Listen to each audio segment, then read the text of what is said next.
दोस्तों अगर आप भी मेरे वीडियो में आना चाहते हो तो नीचे कमेंट कीजिए कि हम नेक्स्ट वीडियो किस टॉपिक पर बनाएं। अगर आपका टॉपिक सिलेक्ट हुआ तो आपको शॉर्ट आउट दिया जाएगा। इस कहानी की शुरुआत होती है 1899 इंग्लैंड में, जहां एक बरखतबंद टैंक इंग्लैंड के एक बहुत ही बड़ी बैंक में चोरी करने के लिए घुस गया था। वहां मौजूद सिक्योरिटी से रोकने की काफी कोशिश करते हैं, मगर वो टैंक उन्हें चीरते हुए पूरी बैंक के अंदर घुस जाता है। वहाँ के लोकर्स को तोड़कर वहाँ से काफी सारा पैसा और इम्पोर्टेंट नक्शे लेकर भाग जाते हैं। यह नक्शा बेसिकली वेनिस शहर के होते हैं। अब अगले दिन यह चोरी की बात अखबार में छप जाती है कि हो ना हो इंग्लैंड के ऊपर हमला करने के पीछे जरूर जर्मनी का हाथ होगा। अगले दिन हमें जर्मनी का सीन दिखाया जाता है, जहाँ पर उन सभी गुंडों का सरगना या सरदार जिसका नाम होता है फैंटम, वो जर्मनी में पहुंचकर वहाँ के वैज्ञानिकों के न्यू इन्वेंशन को तबाह करके उनको अपनी टीम में ज्वाइन होने के लिए कहता है। अब यहाँ दोनों देशों के बीच में जंग छिड़ जाती है। जर्मनी सोचती है कि इंग्लैंड ने उनके ऊपर हमला किया है, वहीं पर इंग्लैंड सोचता है कि उनके ऊपर जर्मनी ने हमला किया है। और इन्हीं सभी हमलों को रोकने के लिए इंग्लैंड का एक हाई कमांडर ऑफिसर जिसका नाम होता है एम, वो अपने ही एक एजेंट को एक शख्स से मिलने के लिए भेज देता है जिसका नाम होता है एलन कार्टरमैन। उससे मिलने के लिए वो पहुंचता है कीनिया में। यहाँ हम एलन कार्टरमैन को देख पाते हैं जिन्होंने अपने टाइम के अंदर काफी सारे जंग लड़ी थी और जीती भी थी।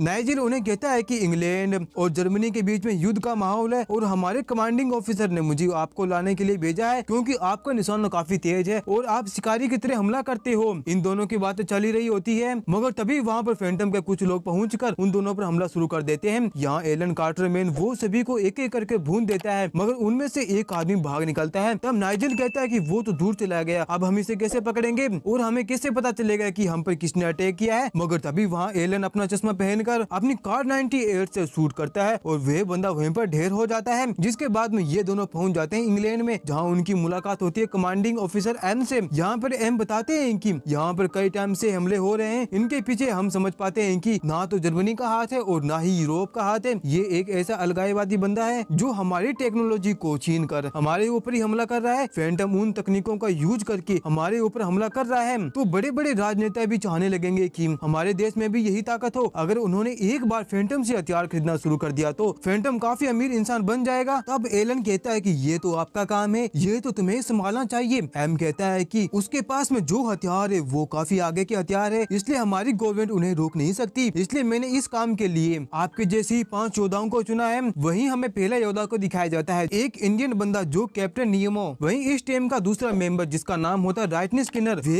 एक ऐसा वैज्ञानिक था जिसने अपने आप को गायब करने के लिए एक फॉर्मूला बनाया। हालांकि वो गायब तो हो गया लेकिन अपने आप को वापस लाने में कामयाब नहीं हो पाया। और जिसके बाद आती है तीसरी मेंबर जिसका नाम है मीना। वो बेसिकली एक वेम्पायर होती है और उसे चोट लगने पर उसके घाव जल्दी ही भर जाते हैं। अब वहाँ बचे होते हैं 2 मेंबर जो काफी ताकतवर और होशियार थे। उन्हें लाने के लिए इन्हीं चारों की जरूरत पड़ने वाली थी। अब डोरियन ग्रे को लाने के लिए वो चारों चल पड़ते हैं पेरिस में। पहले तो डोरियन ग्रे उनके साथ काम करने के लिए मना कर देता है, मगर जब वो यहाँ पर मीना को देखता है तो वो इनकी टीम में ज्वाइन होने के लिए एग्री कर जाता है। वो बात कर ही रहे होते हैं तभी उनके ऊपर फैंटम के लोगों का हमला हो जाता है और इन पे गोली बरसाने शुरू कर देते हैं। यहाँ फैंटम सामने आकर कहता है कि मैं चाहता हूँ कि आप पांचों मेरी टीम में मिल जाए, जिसके बाद हम इस दुनिया पे राज करेंगे। लेकिन एलन उसका साथ देने के लिए मना कर देता है। फैंटम के टीम में जितने भी लोग होते हैं उनमें से एक यूएस का एजेंट भी था जो उनके साथ दगाबाजी करके अब एलन की टीम में मिल जाता है और उनके खिलाफ बंदूकबाजी करने लगता है। तभी फैंटम के आदमियों के सामने आ जाता है डोरियन ग्रे, जिसके बाद डोरियन ग्रे को मशीन गन से भून दिया जाता है। मगर जब उसका शर्ट फाड़ कर देखा जाता है तो उसके ऊपर एक भी गोली नहीं लगी होती। वे सोल्जर कहता है कि आखिर तुम हो कौन? तब वो बोलता है कि मेरे पास में काफी सारे वरदान है जिसकी वजह से मैं कभी मर नहीं सकता। वहीं दूसरी तरफ एक सोल्जर आकर मीना पर वार कर देता है। तभी मीना अपने वेम्पायर वाले दांतों के साथ में उसका खून पी जाती है। इन सभी का ये रूप देखकर फैंटम वहाँ से निकल जाता है। अब ये पांचों मेंबर अपने आखिरी मेंबर को ढूंढने निकल जाते हैं जिसका नाम होता है हेनरी। ये सभी लोग उस यूएस एजेंट को अपनी टीम में शामिल कर लेते हैं क्योंकि उनके सभी मेंबर की जान बचाई थी। अब इनके टीम में कुल मिलाकर 7 मेंबर हो जाते हैं। यहाँ हेनरी जरूरत पड़ने पर अपने आप को एक फॉर्मूला पीकर हाइट में बदल लेता था।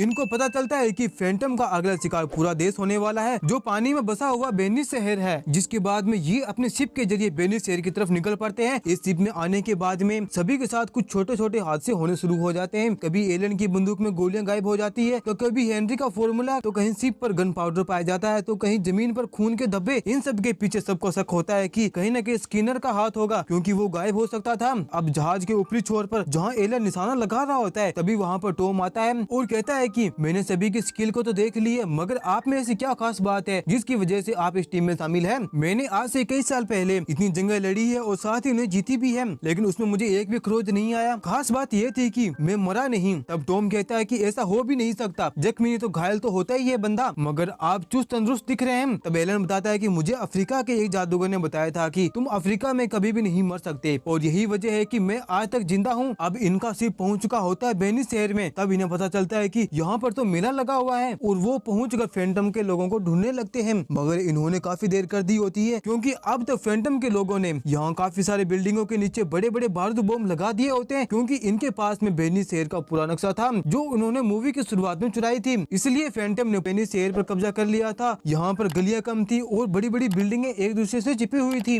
जैसे ही एक बिल्डिंग नीचे गिरती है, जिसके साथ ही दूसरी, तीसरी, चौथी ये कड़ियां बनती जाती है और बिल्डिंगें गिरती जाती है। तब वहाँ एलन शिप में बैठे नीमो से कहता है कि तुम यहाँ की सबसे ऊंची बिल्डिंग पर एक रॉकेट फायर कर दो। अगर वो बिल्डिंग गिर जाएगी तो बाकी के सभी बिल्डिंग गिरने बंद हो जाएगी। तभी नीमो एक बहुत ही बड़ी शिप उनके ऊपर छोड़ देता है और वो बिल्डिंग तबाह हो जाती है, लेकिन पूरा बेनी शहर डूबने से बच जाता है। मगर अब तक फैंटम के लोगों ने उनके ऊपर काफी सारी गोलियां बरसा दी होती है, मगर इन सबको बचाती है मीना, क्योंकि वह एक वैम्पायर थी और वह चमगादड़ों को कंट्रोल कर सकती थी, जो अपने चमगादड़ों की मदद से एक भी गोली अपने टीम मेंबर को नहीं लगने दी, और वहाँ मौजूद जितने भी फैंटम के लोग थे उनको जान से मार देती है। वो सभी जैसे तैसे करके अपनी जान बचाकर अपनी शिप पर वापस आ जाते हैं। तो वहाँ पर इन्हें एक मैसेज मिलता है वीडियो फोन में, जिसे देखने के बाद इन्हें पता चलता है कि हमारे बीच में एक गद्दार था, जो कोई और नहीं बल्कि डोरियन ग्रे होता है। यही वही शख्स था जिसने एलन की बंदूक की रचना ली, जिससे कि वो ताकतवर बंदूक बना सके। हेनरी की बोतल से वो फॉर्मूला चुराया, जिसकी वजह से वो हर बार हाइट में बदल पाता था। अब एलन कहता है कि जब तुम्हारे हमारी जरूरत ही नहीं थी, तब हम सबको इकट्ठा क्यों किया। जहाँ पर एम बताता है कि फैंटम कोई और नहीं बल्कि वो खुद ही है।